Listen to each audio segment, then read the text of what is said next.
Ал қайырлы күн, қалайсыздар? Сіздерге бір қызықты айтайын. Бүгін дейтін ақпан, яғни 3-ші айдың бүгін 4-ті.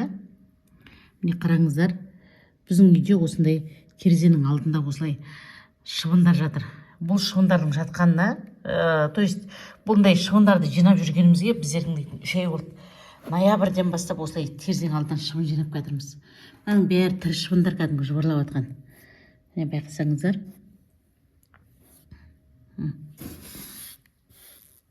Міне кәдімгідей жыбырлап жатыр. Міне осылай. Қазір мына жерде тағы бір терезенің алдын көрсетейін. Міне неше түрлі мынандай жәндіктер терезенің алдында. Мынандай божий коровка да бар ішінде. Міне жыбырлап жатырған.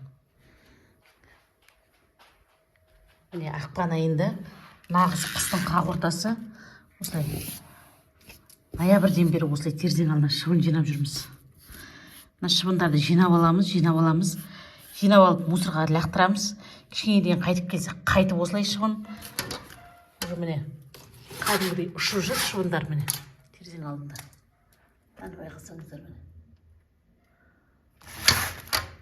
Масқара енді. Міне божий коровка да тұр міне.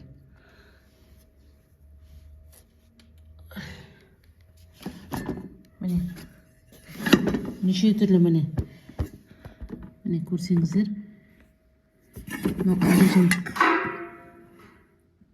Бұл ненің белгісі деймін да. Қыстың қақ ортасында осындай жәндіктер үйде терезенің алдында бізде жүр.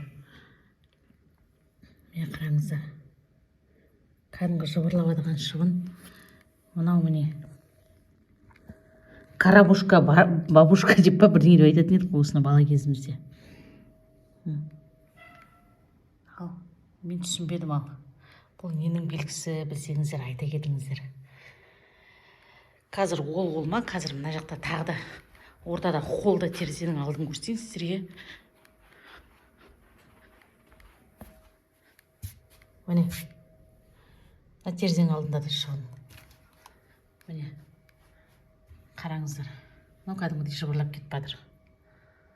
Сыртта міне көріп тұрсаңыздар, кәдімгідей қар бар далада. Күн суық, кәдімгі февральдың 4-ті.